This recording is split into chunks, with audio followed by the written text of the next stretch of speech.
তাৰমানে বহাগৰ প্ৰথম দিনটোত আমি মাটিমাহ আৰু হালধি পিচা আৰু আম আগতে বহুত কেইবিধ বস্তু আমি গাঁত সানিছিলোঁ দেই। এভৰিৱান, আজি ৰঙালী বিহুৰ প্ৰথম দিন, গৰু বিহু, আৰু গা পা ধুই আহিলোঁ মাহ হালধি সানি। তাৰপিছত এতিয়া আমাৰ ইহঁতে এটা মিঠাই বনাইছে। এইটো মিঠাইটো চাহ মই দেখাই আছোঁ। এইটো মিঠাইটো ফ্ৰিজত 1 ঘণ্টামান থৈ দিয়াৰ পাছত এই মিঠাইটো কাটিব পৰা যাব। আৰু লাড়ু পিঠা এইবিলাক বনোৱা হ'ল। চাই থাকিব মোৰ ভ্লগটো।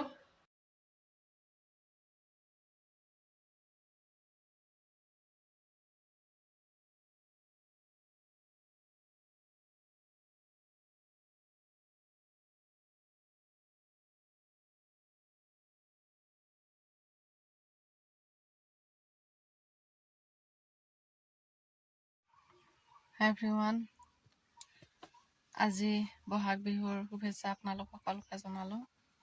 আৰু আমি যাব আহিছোঁ আমাৰ ঘৰত। অলপমান কিবা এটা কাম লৈ যাওঁ। আৰু হেপী বহাগ বিহু, হেপী ৰঙালী বিহু।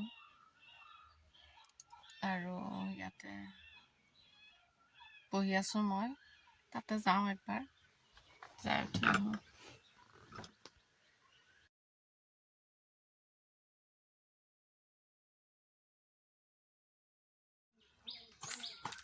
থিয়া হৈ এনে থাকিব নালাগে, আম বিচাৰ, আম নাই নহয়। পিঠা চুঙাৰ বাহ, মই আম বিচাৰি আহিছোঁ দেই। হেল্ল' ফ্ৰেণ্ডছ, আমি চুঙা পিঠাৰ বাঁহ কাটিছোঁ। দে ফটো উঠাম যাম খানান গৈছোঁ।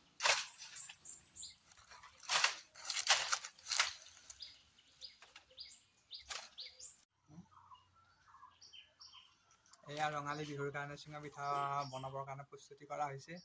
বহুতে অৱশ্যে ৰঙালী বিহুত চুঙা পিঠা নাখায়, ভোগালীতে খায়। আমি কিন্তু যেতিয়া সুবিধা হয় তেতিয়াই খাওঁ। আৰু এয়া চুঙা পিঠা আমি ঠিক ঠাক কৰি আছোঁ। আজি চুঙা পিঠা বনাম বহাগ বিহুৰ সময়ত।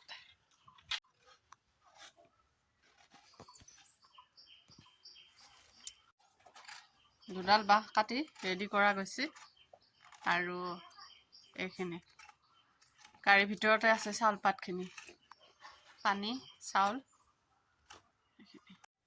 তাৰমানে বাইদেৱে চুঙাকেইটাত চাউলখিনি ভৰাই থাকোঁতে পানী আৰু চাউল ভৰাই আছেতো, সেইটো সময়ত কিবা কিবি কথা কৈ আছে। সেই কথাবিলাক কৈ কৈ ইমান হাঁহি উঠিল, মানে ভূত দিবা যোৱাৰ কাহিনী কৈ আছে।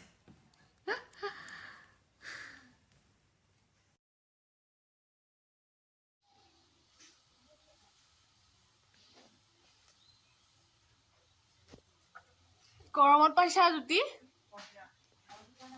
আৰু পিঠা চুঙাবোৰ আৰু পিঠা চুঙাবোৰ মা হে মা আৰু পিঠা চুঙাবোৰ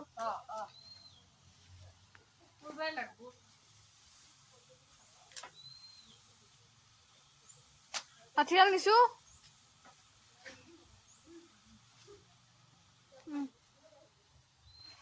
মই চিঙি আছো গাইছ এতিয়া।